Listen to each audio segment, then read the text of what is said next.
This is in fact the first ever edition of. Do we call ourselves Hautix Radio?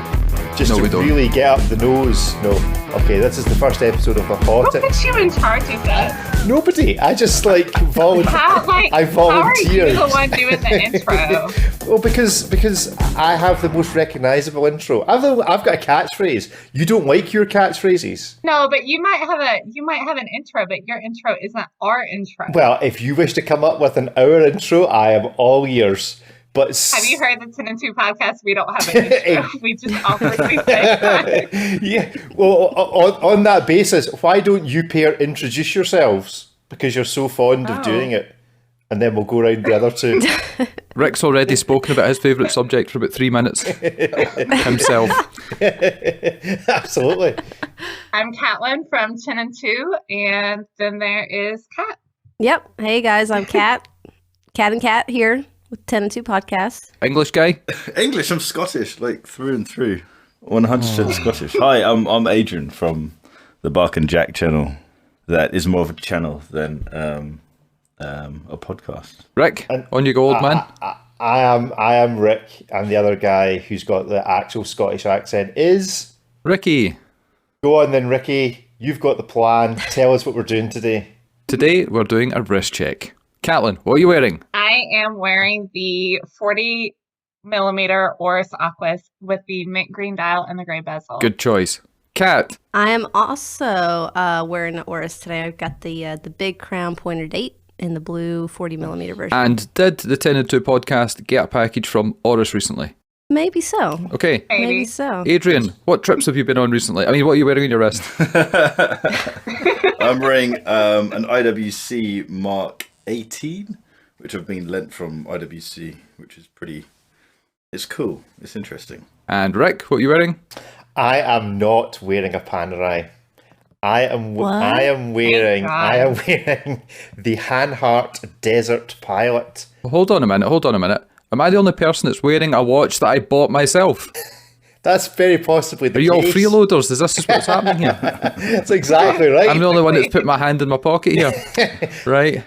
So Ricky, what watch have you actually purchased that you're wearing today? Well, I'm propping up employees of Omega by wearing an Omega today that I purchased with my own money. So it's the Apollo 8 Speedmaster. Yeah. With a great strap. Oh, Just saying. so girls, have you not been given a free ski trip along with your Odyssey yet? No, we're working trying. on it. We called them out point blank. Right before we got this package and a message from Oris. So we're working on a ski trip. I don't even know how to ski, but we're gonna work on it. That was going to be my next question. Was, do you know how to ski? No, I don't even like to Oh gosh. But you want a ski trip. Okay. Caitlin, we talked about this. Don't say that.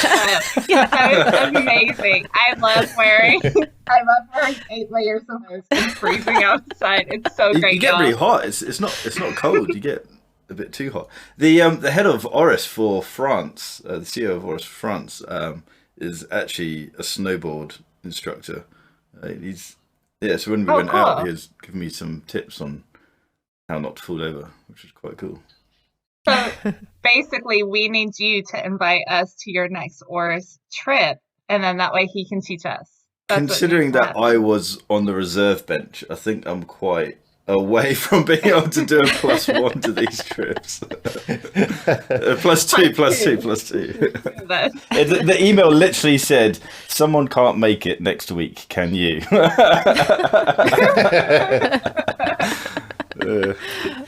That's how it works. But the Lucky reality, for some. Okay. You're still number one in our go. heart. That's worth more. Well, thank you for tuning in to This Week in Oris. It's been an absolute pleasure, guys. Listen, why don't we have a wee quick chat about, I don't know, Rick and his hashtags? Is that a good idea? Rick, have you been on Instagram today? have I been on Instagram today? Probably. Why? What have I done? Have you scrolled through Instagram? I know what's going on. Have you been scrolling through Instagram at all in the last 5 hours? Probably. Why? What have I done? Have I broken it again? Anything in between all the watch shots that kind of scroll past? Does anything else kind of popped up quite regularly? Is it possible that I followed a hashtag from our Instagram account that I meant to follow from my personal @RickTikTok account. Did you see that plug? That might have happened, and then I might have unfollowed that tag and followed something else that you don't like, so you would see it. I haven't seen that. I've just. Oh, you will. Oh, you will. All right, okay. For sure, you will. How are you seeing it? Has he private messaged you what he's done? Has he? We DM all the time. What are you talking about? Yeah, we're always in each other's DMs. Yeah. It's a way of things. Okay. I accidentally followed a hashtag which I think is Drummers of Instagram. I am guessing that you have followed something slightly less appropriate on our Instagram. Well, I knew that your fat fingers had misspelled bummers of Instagram. All right, okay. So Oh my god. you're going to be seeing some interesting things. Wonderful. Yes. Right, Rick, you had a plan of attack that's completely different from our plan of attack, so you can introduce it and we'll see how we go with Did it. anybody have a plan of attack? Well, my plan of attack was to be in charge, so that's obviously failed at the first hurdle. So the second plan of attack was to point out that we've all kind of known each other for about a year, although obviously you and Catelyn have been having pillow talk for a lot longer than that, but that's your own business. I don't want to know anything about it. So I thought we'd kind of just talk a little bit about how we got where we are. Obviously, maybe talk a little bit about what Hautix is about, why we've bothered, if any of us can actually remember, because it's that long since we actually created it versus when we've actually started doing some media with it. And just kind of chew the fat a bit and see where it takes us for the next 30 minutes or so. So I think we should probably, seeing as he's been at it the longest, ask Adrian first, just to give a bit of background. 2 minutes, Adrian, as to how on earth you got into watch media as opposed to just into watches. How far back do we go? I started. You fallen asleep? Yeah, a little bit. I'm drinking. About 8 years ago, 7 or 8 years ago, I started an Instagram account with a mate. His last name was Jackson. My last name's Barker, and we just named the Instagram account Barker and Jackson. And the idea was I wanted to post photographs of watches. He wanted to post photographs of men's fashion and luxury stuff. We didn't want it on our own Instagram accounts because we thought that looked a bit showy offy, especially as I didn't own any of these watches. I was just putting a shirt on and going to ADs and trying on watches and just pretending that I had a lot of money when I didn't. And then I just started this Instagram account and doing that. We both got bored of it because we didn't really know what we were doing, and we both left the account. And then a couple of years later, I just started it up again, just posting photographs of watches. And for some reason, the second time round, it started to get traction. Maybe because I was starting to actually buy the watches, I don't know. And then it just grew. It grew to about 10,000 followers. And then I started a YouTube channel. Didn't do anything with it for about 6 months. And then I actually uploaded a video when my wife went on holiday with the kids when I was still working. And I just bought a watch. She didn't want to know about the watch when I kept telling her why it was so special. It was a 5513 from 1985. And so I just made a video. Just set up a camera in the kitchen. And I didn't know how to start the video. And so I thought, it would just be weird if I just sat there talking. So I made myself a coffee. As I sat down, that just became my intro, was walking towards the camera, sitting down and drinking coffee. And that somehow just stuck. It kind of just became a routine. And then more and more people watched it. And it just grew. It was really quite bizarre how quickly it grew. Do you start all of your videos by walking up, drinking a cup of coffee? I used to. Probably about the first 50 was me walking into frame with a cup of coffee. And that was it. Just because it was just so awkward trying to start a video. Like, how do you? Yeah. It feels so self-indulgent when you have a camera pointing at your face and you're talking to it. It feels really quite bizarre. And so the whole coffee thing was. The coffee thing started on Instagram as a bit of a kind of a middle finger at everyone, like the Watch Anish. All these guys who are just posting photographs of their Rolexes draped across like champagne bottles and stuff like that. It's like that. I didn't. Connect with that sort of lifestyle. So the coffee started on Instagram as a prop to kind of show that watches can just be normal everyday items for normal people. And then the walking on kind of just became routine to kind of just, rather than just sitting in front of the camera being awkward, it just became routine. This is one of these weird things. Cool. So it just stuck. Yeah. And then it just snowballed. It just picked up. I don't know why. Just did. I'm not complaining because it's life now, which is Very happy with that. And then how long ago, just for everyone that's listening, did you decide to pack up your job as I think you were a furniture removal specialist? And the installation, I wasn't removing. There was other guys who came before me to remove the stuff. Right, okay. And then I would like put together the beds or the sofas and stuff like that. Yeah. Right, I see. So no, I taught the management team of that company to be better managers, which didn't work in fact, because they were. I won't talk about them. Quite early on, basically, a new director joined that company, and no, I started realizing that making videos, I was so much more passionate about making videos than I was teaching managers of a furniture company to be better managers.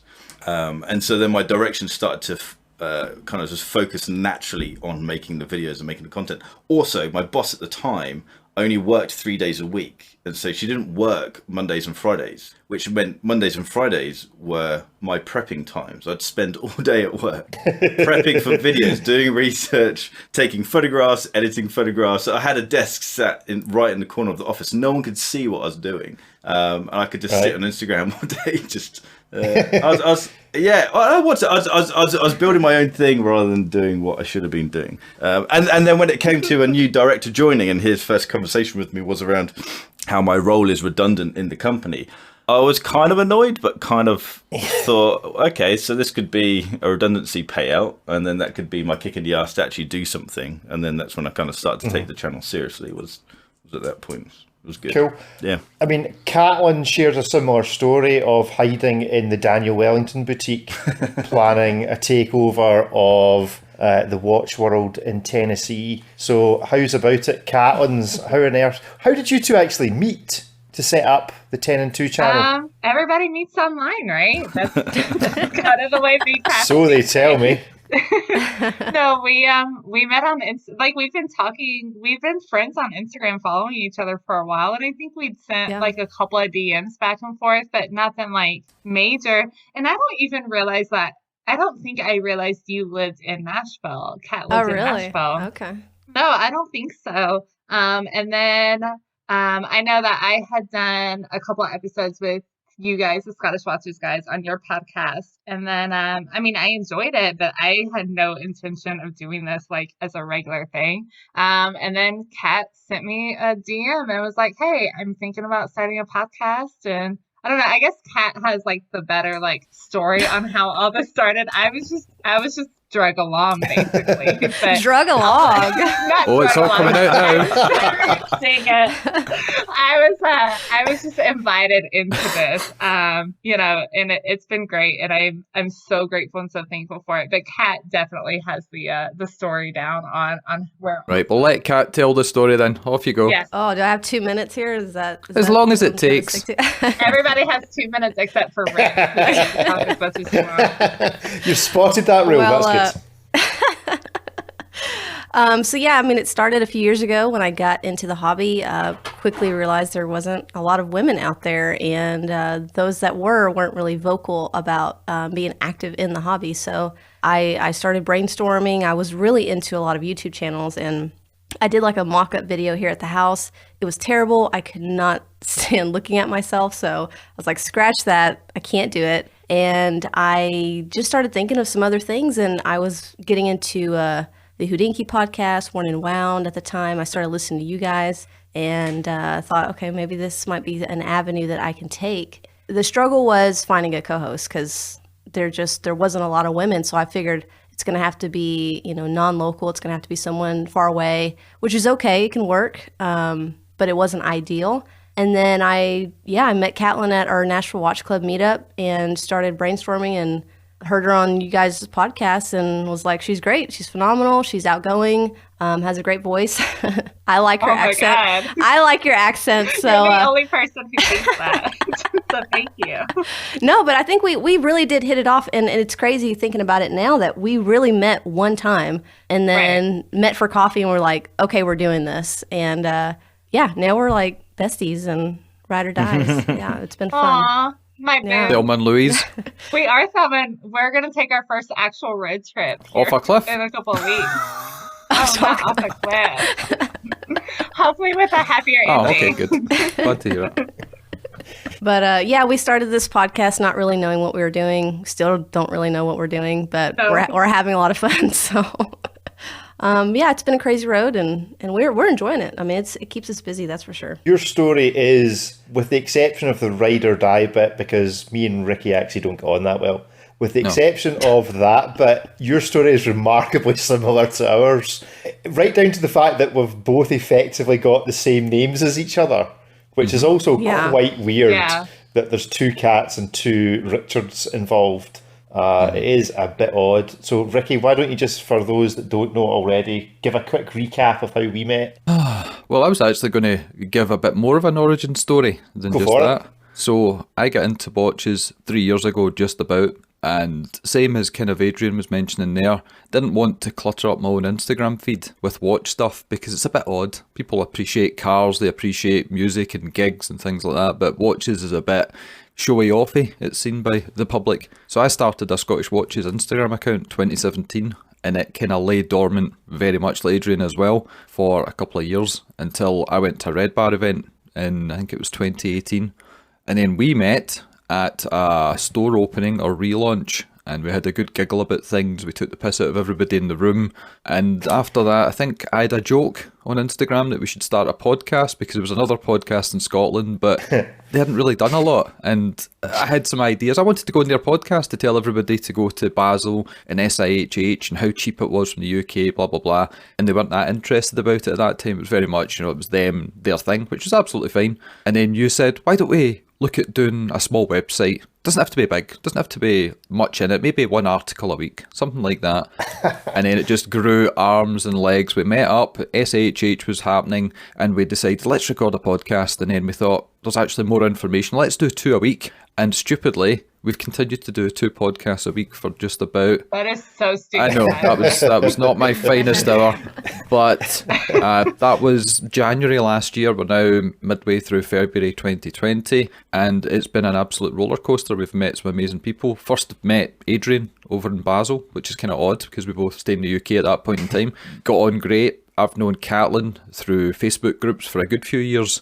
I think one of the first conversations we had was about women collectors or women in watches, and we were getting a lot of flack. One of my friends has got a lovely Daytona, because she's a girl obviously, and I'd put some photos up saying, there's girls into watches.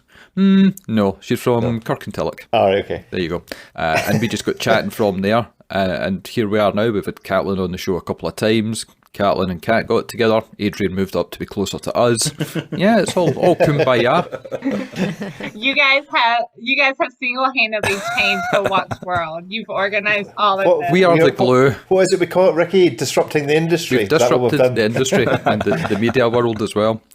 So, Rick, have you got anything to add to our little origin story? No, not really. My kind of next thing was going to be, and possibly we've answered it in the whole 2 podcasts a week, from our point of view, but the question of what do you wish you had known back then when we started doing all of this that we now know? And I think ours would have been, don't try and do 2 podcasts a week. No, I think that's been the catalyst for actually getting ahead and doing things. Our USP was always we're daft and we're Scottish, and everybody loves Scottish people, and we can say and do what we like because no matter what, people look at us and go, they're just Scottish. That's the way they are. Bless their heart. Exactly. We did have a big debate early on when we were coming up with the whole Scottish Watches thing as to whether to look for a generic name or whether to make it geographic and put Scotland or Scottish in the title. And we decided to go for the Scottish element. And I think it has worked well for us. I think we've got interviews with people because their grannies were Scottish.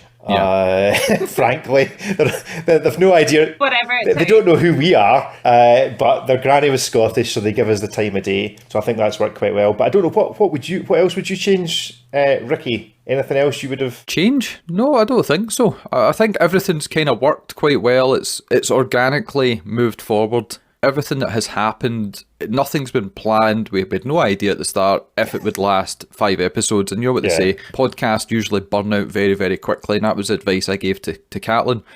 Initial success, and then it might dip and disappear. And thankfully for both ourselves and the 2 cats, that didn't happen. And I think the consistency was a big thing. If we had backed off, taking our foot off the throttle a little bit, maybe we wouldn't have moved forward as quick. But when there's 2 episodes coming out a week, people tune into that. With you guys, it's one bigger episode. With Adrian, it's videos every week. If you drop off the radar for a while, people forget, people move on to other places, so you do have to keep going with it, and I think that's been good. So I don't think there's much I would change at all. Maybe edit more of you out of each episode, but that's about it. Yeah, I suspect that you will all agree on that particular point for this episode as well, frankly. But there we go. So, Catlins or cats are actually, what I don't know if it's ever been said on the Tenn Two podcast as to what cartoon cat, because we call you cartoon cat for reasons. No, you do. I do, because I still can't tell you apart. As to what your name what your name actually is, because you're not Catlin. No, I'm Katerina.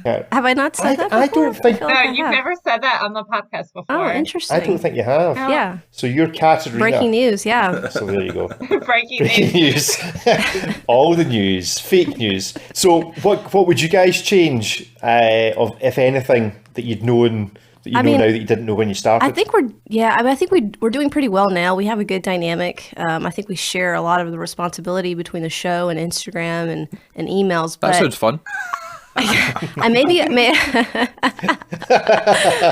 I don't know. Maybe I wish I would have looked into more of the editing and just like self-learning a little bit more before jumping into it, because it was a struggle for a very long time. I feel pretty confident now, but that's taken, I don't know how long we've been doing this for, 5 Why? 6 What months. problems did you find? Because your stuff's always sounded good since day one. Well, thank you. I appreciate it. I mean, I think just maybe I figured it out, but it was a slow process. I mean, I've cut down my editing time quite a bit, but in the beginning, I mean, I was taking like seven hours to edit a show, which was crazy. But yeah, I mean, other than that, I don't know. Catelyn, can you think of anything? I don't know, because I feel like everything. Well, Catelyn learned to turn the speakers off in the room. Oh my god. I love how you just interrupt me so rudely, but that's fine. Whatever.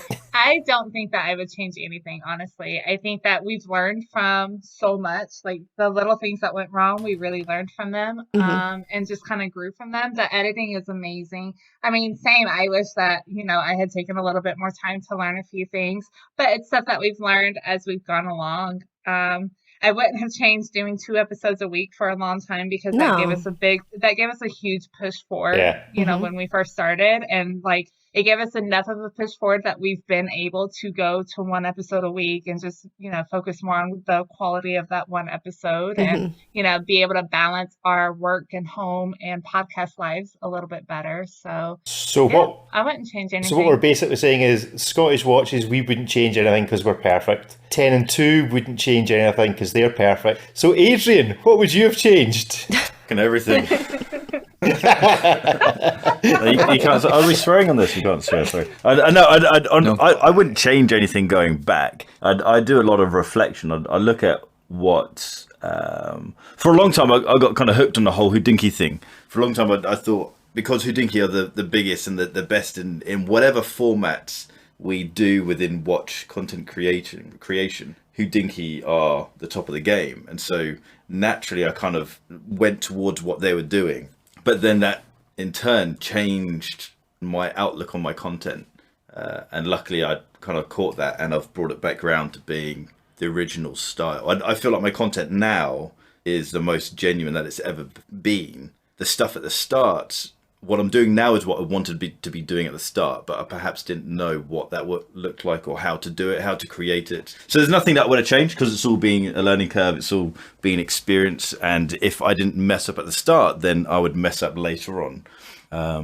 But yeah, it's don't worry about what anyone else is doing, just stick to what you're doing. I guess that's and don't follow other people too closely, exactly, because you need to find your own groove. Exactly. So that gives everybody who's listening hopefully a wee potted summary in case you've not been listening to all 3 podcasts and YouTube channels and all the rest of it. What I thought I'd maybe do is introduce one question, and we'll riff on that for the next few minutes until we're finished. While this podcast will not necessarily go out very quickly, so we're not going to talk about absolutely bang up to date stuff that's in the news, there is something which no doubt will still be dragging on by the time this is out and edited, and that is what is happening in the watch world with respect to coronavirus and everything that's happening to the shows, everything we're hearing both in the States. Adrian's obviously got his ear to the ground still quite a lot in London. Obviously Scotland, we all know the scene, and various other channels that we've got. What we're all hearing about China, about the microbrand world, about how the allegedly Swiss watch manufacturer seems to be being bizarrely impacted by the closure of Chinese factories. So what sort of stories, thoughts, impressions has everybody got at the moment? Ricky, we were with somebody today who was sharing some stories. Well, we were with 2 different ADs today. Well, my initial thoughts are it's going to be a lot easier to get Rolex watches because there's now a lot less going to be going out of the country to China, because a lot of people who would have originally travelled across here, a lot of the tourist industry has obviously been cut straight off.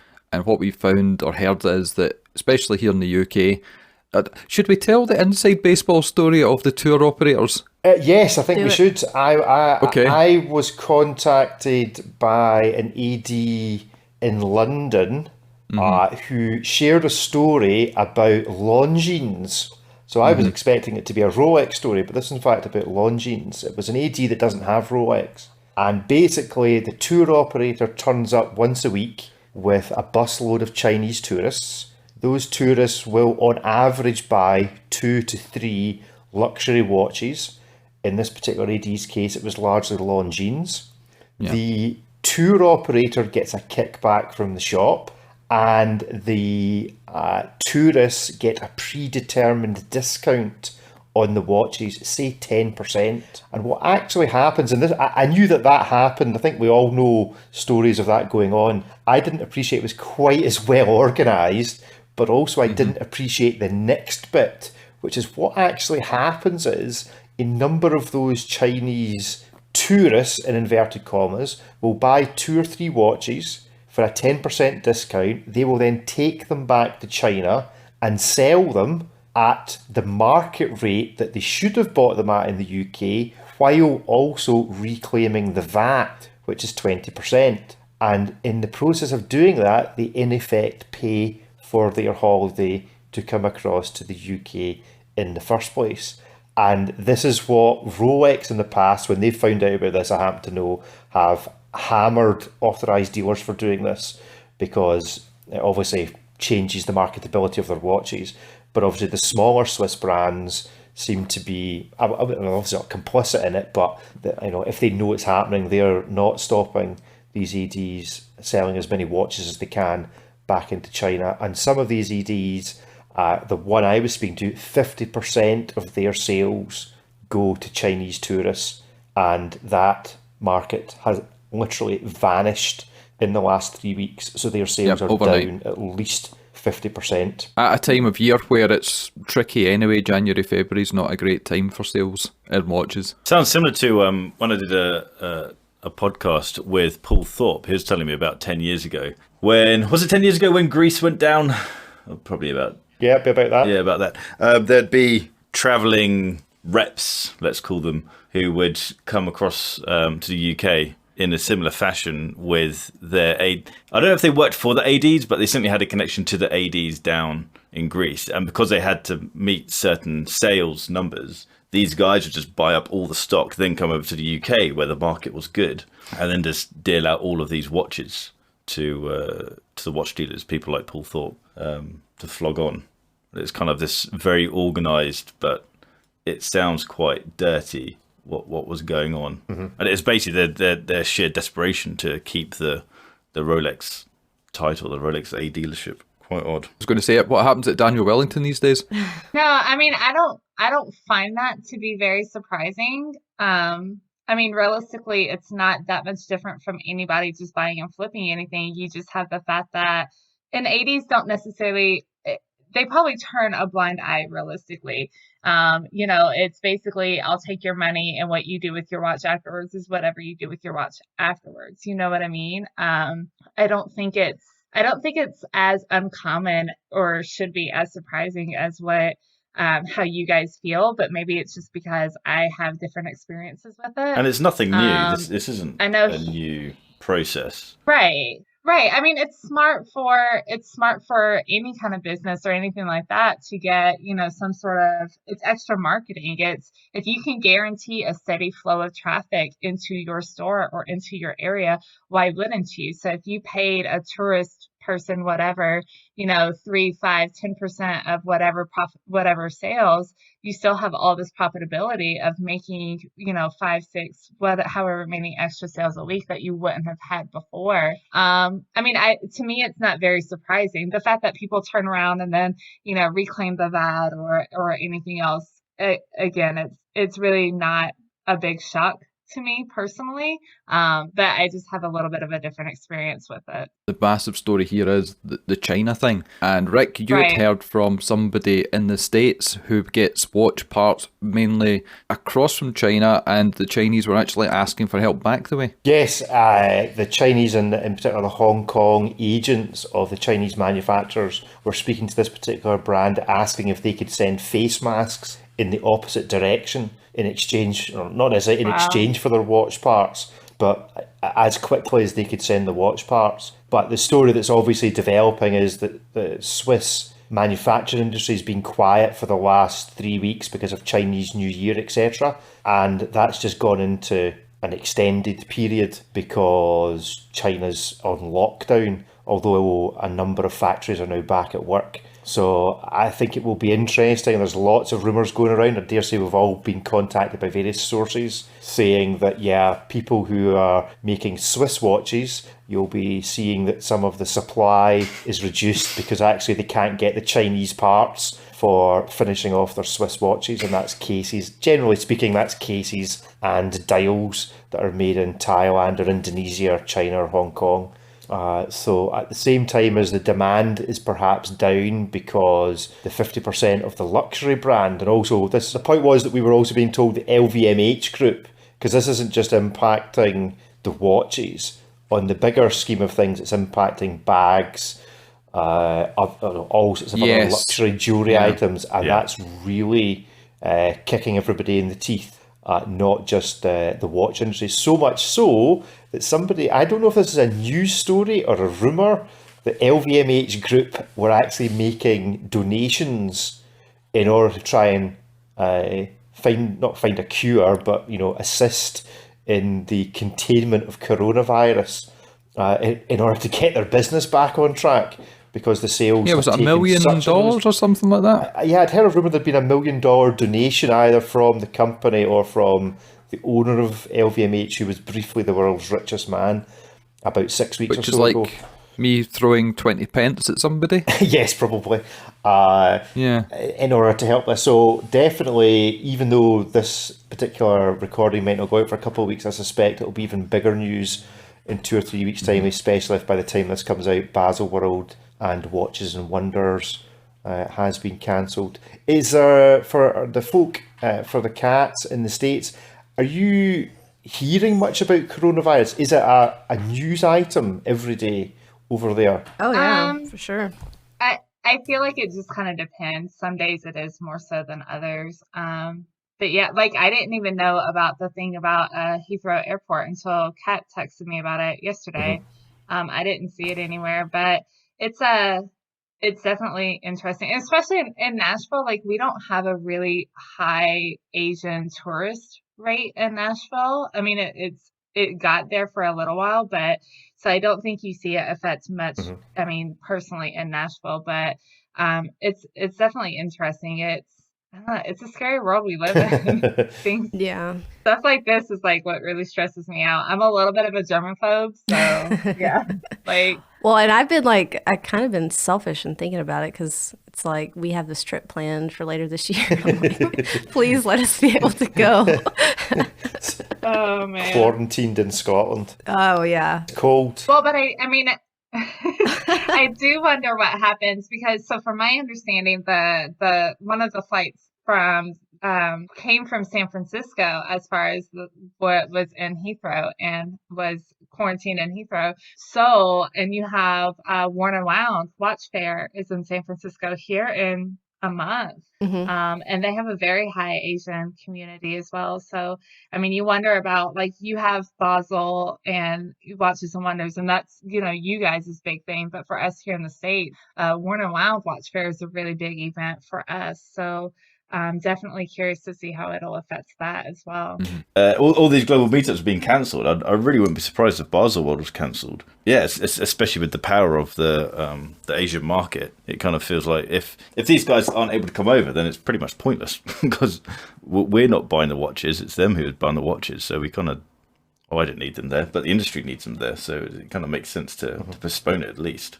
They can't postpone it because they've got a segment that everybody is working to. Of course, and they can't cancel it because of course. if they cancel it, they're dead because people will look and go, we didn't lose any sales, we saved 20 million by not going this year, let's never go back, and they will be dead in the water. But I think they're dead anyway. The amount of brands. I went on the page, I've been going on the page quite a bit to try and figure out what I'm going to be doing there.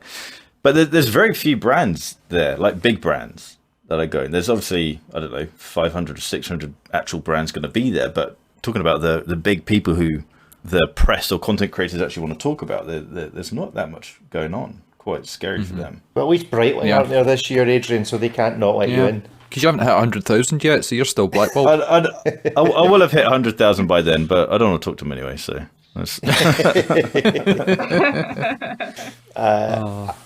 Appearing on next week's Scottish Watches podcast, the chief executive of Breitling. Anyway, there we go. It's yours, Karen, on the show. Anyway, so do we all think, so thumbs up or thumbs down, do we think that by the time this goes out, Basel will have been cancelled? Adrian? Wait, how? I don't want it to be cancelled, but I kind of feel it's going that way. I really don't see it. Because the organizers of Basel know that they have to do it, or they are. But it's going to be the brands, though. And at the end of the brands day, will pull out, surely. France If they paid might, already, but overall, they will still do. I guarantee they will still do it. I'd be so surprised if they canceled. Money's already there. Money's already spent. You might as well have the event. It's because they own the building, the company behind it, that if they were just hiring some exhibition centre somewhere, they could pull or they could claim abandonment insurance, something like that, due to influences. But unless, like Rick said in a podcast, unless the government step in and say, no, we're telling you to close it, they won't. It would be suicide. That's a really good point about the government stepping in. Some health minister saying, look, this is just ridiculous. Yeah. Yeah, I think the only way in which they could probably claim whatever insurance policy they've got or force majeure that allows them not to have to pay the exhibitors back would be if the government steps in and says, we're banning gatherings of over 250 people, and I dare say that Basel World and MCH Group have a close enough relationship as such a big thing in that area that they will be very closely linked to the local authorities. Sure. Should they need the local authorities to say that for them, it would not surprise me. So, Catelyn, would you want to kill off something like that that's been going for 102 years? The government will be not wanting to do that. No, they'll take it to the absolute last minute, and they'll need to. The insurers won't let them, if they are insured, the insurers will not let them cancel 6 weeks ahead. It'll need to run right to the last minute because of the amount of money that'll be involved. So we shall see. So what's everybody got planned other than all of these shows as we bring this to a close? Well, I heard Adrian was going to be getting interviewed on video shortly. Oh, legal proceedings or what? You were getting interviewed on a talk show. A talk show. Yeah, when is that? March? We don't tell people the specific date because we don't want all your adoring fans to be screaming outside where we're trying to record in a quiet studio environment. It's quite deafening. It does get annoying. I mean, speaking of adoring fans, do you guys run into this problem of adoring fans? Not problem. Problem is probably a terrible word to use. Are you asking if we get sent unusual things on direct messages on Instagram? The answer's no. Oh, see, I didn't even. Other than from your mother. Today's thing in the group chat. Don't bring my mom into this. Your mum loves Ricky. Your mum loves Ricky. She Keep loves it a in the family. good bit of Ricky. Exactly. Stop, y'all. Behave.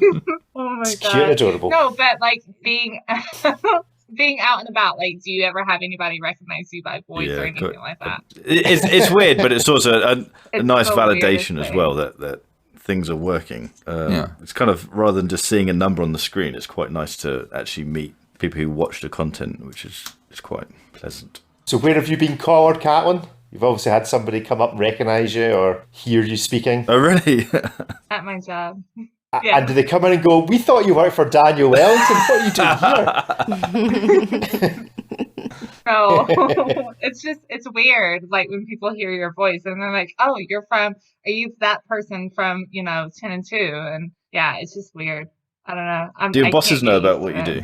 Yeah, And it's all cool. for sure. Yeah. I mean, I don't talk about work Sure. specifically, and I don't do anything that's like conflicting Cool. to work. So That's awesome. That's Yeah. great. Yeah, so good. Do you guys find it weird when somebody walks up to you or starts speaking to you, and because they've seen you or they've heard you speaking on a podcast for hours and hours and hours, they feel as if they know you, so they start talking about random Yeah. things, and you're like, who the hell are you? Yes. Yeah. It's like people kept coming up to me and asking me what car I've got. Oh, Or how I'm finding it in Scotland. Have you moved to Scotland yet? Have you sold your house? Like, normally quite personal things. yeah. I know people know so much about our lives, and I forget that people know these things. Like people know my kid's name, and they're like, "Oh, how's Tyler doing?" And I'm like, "What are you talking about?" But listen, it's a good thing. We're not saying Oh, no, it's a bad it's- thing. it's It's just great. it's strange at the No, start. it's Because if you've not done things like this before in a prior life, then it is tricky. I've not had any experience like this of video and audio, but I used to run a magazine, so people would recognise my photo from doing like photography and all that kind of stuff back then. But this is a completely different world. And even when we went to the Omega boutique launch just a couple of months ago in Glasgow, me and Rick got kind of spotted by voice by quite a few people, and it was kind of interesting and strange at the same time. Yeah. yeah, it's flattering, but it will never. I don't feel like it will never not be strange. Yeah. There's a good reason. There's a good reason why I keep hidden, because I have done this before and I know what it's like. So yeah, we have got a talk show. That is our video series that we launched, which is our video stuff is totally different from Adrian's over at Bark and Jack, and I think that's one of the reasons that everything works so well, because we all talk about watches, we all do video, we do photos, we do sound, but we do it with our own little take on it. So we've got Adrian coming on for roughly an hour just to chat about pretty much what you mentioned here, going into more details about how you got into things, and to bring a selection of your watches and maybe a couple of your cameras if you've got some Leicas. Loads of We can have a Leicas. good chat about that. Loads of all the Leicas. All the Leicas. Hey, you shut up, because see, when you guys come across to Scotland, you're getting the same treatment. You're getting a talk show as well. I don't think No, good you are. stuff. You are. So what's coming up on the Tenn Two podcast? Lots of things. all the All the things. Oruses. Yes. All the Oris. Yeah, of course. We have a steady stream of Oris watches now. Oh yeah. Um, Well, who do we got? Well, you guys just did your interview with Jenny L. We've got her coming up soon. And what'd you guys think of her, by the way? Lovely. I really Yeah. liked her. Really nice. Very funny. Yeah, she's great. And as she went on, there was some stuff that wasn't the show. Her Scottish accent got stronger. noticed that. I and noticed stronger, that. and stronger as she went on. So we will try and see if we can get her over here when you guys are over here in the autumn as well. So Oh, yeah. That would be amazing. that is something we are girls taking over. absolutely. So we'll see if we can do that. But yeah, she's doing really well. The quality of the video is really good that she's doing it, as is the stuff that her husband does on the German Watch Face channel is also really high quality. How did you guys get on with her? Great. Loves her. Yeah, she's wonderful. Wonderful. Yeah. So that episode will come out here in a couple weeks, right? I think so. Yeah. And you guys have got another famous YouTuber in the watch sphere as well coming up soon. Yeah. Good old Yeah. Teddy B. Oh, cool. Is that his rap name? No, I don't know. I just said that. I don't know why. Have you actually have you interviewed him that'll yet? be fun. No, No, haven't they? No, not yet. we interview him in a couple weeks. Cool. So yeah, that, and then we have I guess we have this thing about hosting watch brands in Nashville. So we have a couple of brands that are going to be coming down. So we'll be doing interviews and watch meetups and all that. Because we didn't have enough going on, we've also kind of helped take over the Nashville Watch Hub. So Yes. which is great because we're able to tie everything in, and it gives a lot of these like smaller brands more exposure too. So yeah, all the things coming up. are going to start kind of doing video reviews. We're figuring this out still. Maybe. Maybe. Possibly. Good stuff. Good.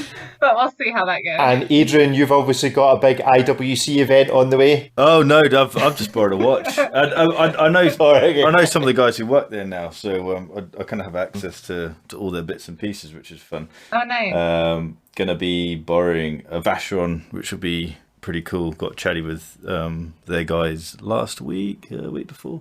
So yeah, got some fun watches coming.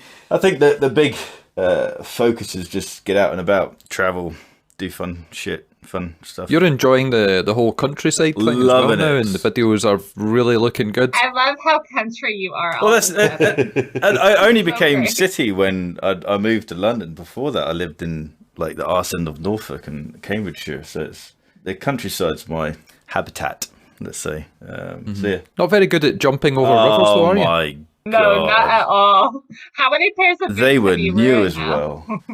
Of course they were.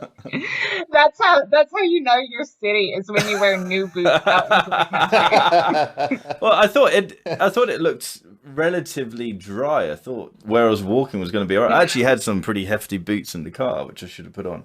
But yeah, that's And you never even made it over the ridge. yeah. I liked the part of the video where you said, "Oh, I'm just going to climb up that little bit there," and an hour later you're like, "Yeah, that little bit there was about 10 miles. It's keeping going." It's like a mountain. Gave up. I forget how unfit I'm. The little river that I tried to jump across literally was a stream. Like, and I could have, if I didn't have tight jeans on, I could have just strided across the stream. It was. All right, this is another way that you're super city that you're talking about. Your Tight tiny they're not bitty that jeans climbing mountains. kept you from jumping over the river. You're going to be one of these guys that's rescued by Air Sea Rescue From Ben Nevis. flip flops, trying to climb Ben Nevis come the summer.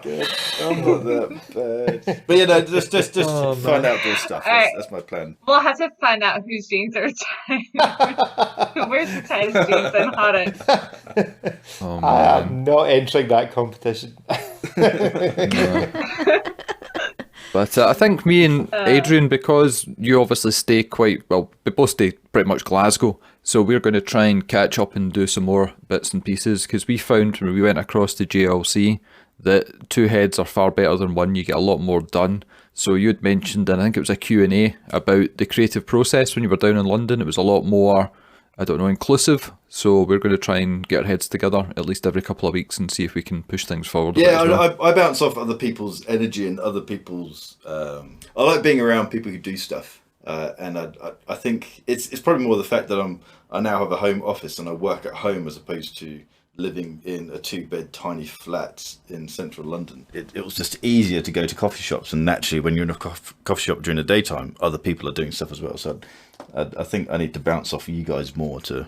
I don't know, just create shit. Same idea here. I've got a home office and it's dealing with clients on the phone instead of in person, so it's good to get out and mix with more creative people.